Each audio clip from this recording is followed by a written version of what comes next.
Hi, friends. Welcome to my leadership development plan.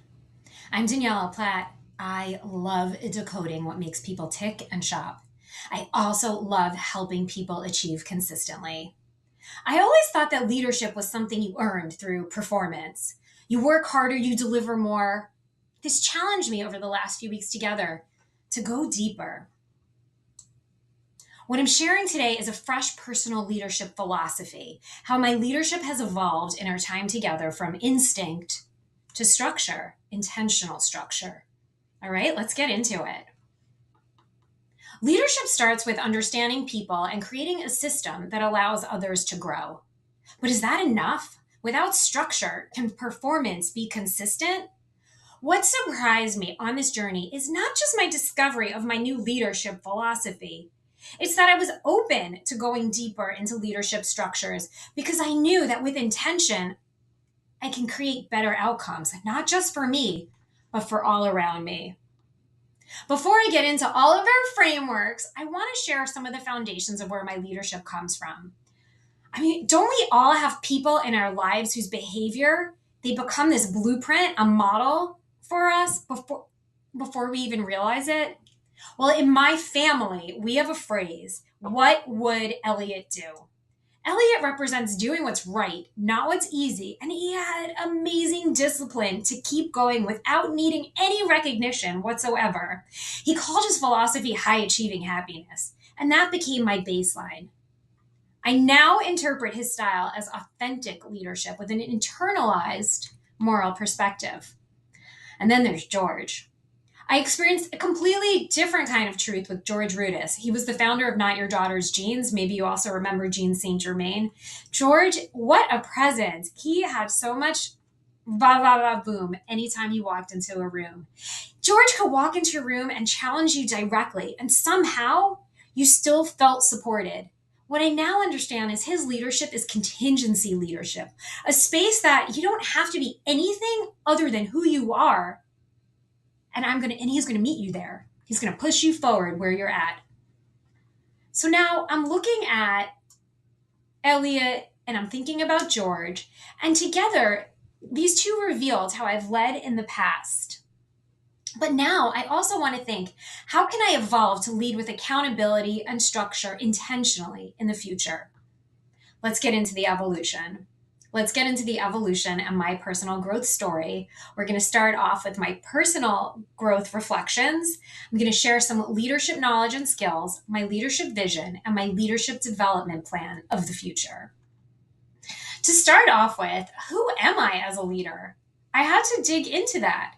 And we took a lot of assessments and they revealed specific patterns.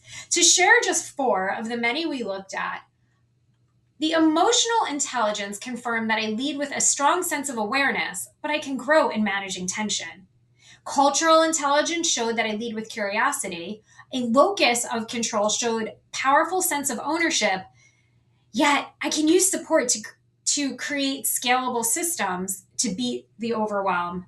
Lastly, we looked at the basis of power, which they claim I have referent and expert power. Simply put, I lead with credibility and knowledge. Collectively, I believe that these patterns show how I lead and that they are correct. What they also showed is where I can advance and evolve. Now let's reflect on how I lead in teams and systems. We took a look at frameworks like the Clifton Strengths, VUCA, and Tuckman, and I saw how a team can be quietly pulled completely out of alignment, how you can have a complete breakdown. And even when individuals are strong, without clarity and structure, you can completely be stuck. This is where things shifted for me in the real world because at the same time, I worked with the Assistance League of Los Angeles and we had a breakdown in our storming. Our team was stuck in decision making. We didn't understand who had the capacity and clarity of which role and who was doing what. We remained strong. We remained in a state of complete flux. It was there that I saw that strong individuals alone do not create high performance teams. And without any type of alignment, this really strong group of individuals, highly talented and high powered individuals, can stay stuck. My takeaway here is that developing a stronger ability to bring structure and clarity that will help this team move forward. And this team, with a little bit of clarity and structure, can make an incredible impact. What also changed in my leadership knowledge and skill development was this. I shifted from viewing leadership as in the moment into this structure that can be created and duplicated and scaled. For example, contingency theory, we talked about when it came to George. Contingency theory taught me about adaptability. Luca taught me that volatility and uncertainty, they are constant. And Tuckman taught me that without any type of alignment, teams can remain stuck. My thinking now is how to use these ideas to bring clarity to advance others with structures in place. If teams can have a backbone that they can trust when environments become uncertain, they can advance their performance. My leadership vision is to create an environment where people feel safe to share ideas and to collaborate without judgment. My goal is for everyone to operate at their highest level. That starts with how you feel in the room. What I realized is that I was designing psychological safety even before I had the language for it. My goal has always been to create a safe environment where high performance is intentional. What I now would like to add is to make it repeatable and scalable. Leadership, it is not something you wait to be given. It is something you step into with intention. As I build out my leadership development plan of the future, I'm thinking about what an honor it is to design a person's life and to design your leadership path with purpose rather than relying on a title or any type of external validation to define it. People perform differently when they feel safe and seen, and that is what I want for people. So, how will we lead differently starting tomorrow? Moving forward, my leadership knowledge and skills come down to 4 principles, this new leadership philosophy, and I'm calling it human-centered leadership. I'm going to meet people where they are, do the right thing, create space for people to contribute, and I will bring structure so teams can outperform.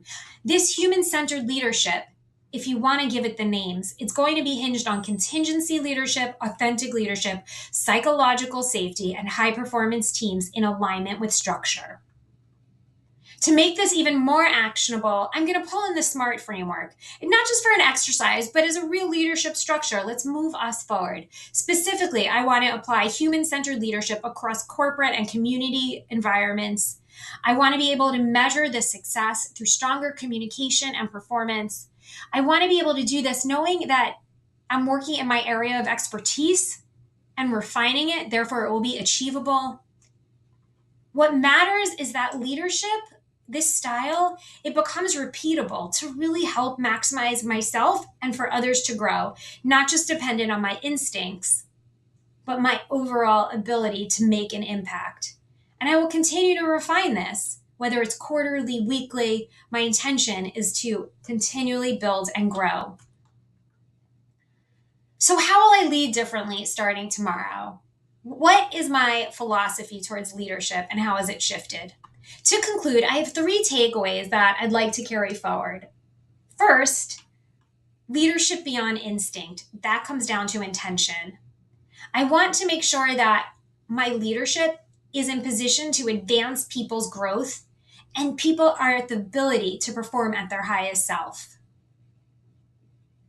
Second, and critical, is my leadership has a structure that I call human-centered leadership, and included in that framework is authenticity, contingency, high performance, and psychological safety. And lastly, I really want to point out how the leadership vision planning, it is a gift for us to make our biggest impact. What a gift it is to define who we are, design the life we want to lead, to focus on making a big impact for others, and genuinely move people forward in major ways. The responsibility is now to stay aligned with this path. So the question is, will I lead that way consistently? Will you lead that way consistently? That is my intention, to carry these 3 takeaways forward. Thank you so much for your time. I'm Daniella Platt. This is my final presentation towards my master's degree. It has been a meaningful journey to grow alongside you. I appreciate your time and I'm welcome to stay in touch. Here's my Instagram at Looking Good Yaya. My link tree is Daniella.today. Here are my citations for today's presentation. Thank you so much for your time and have a good night.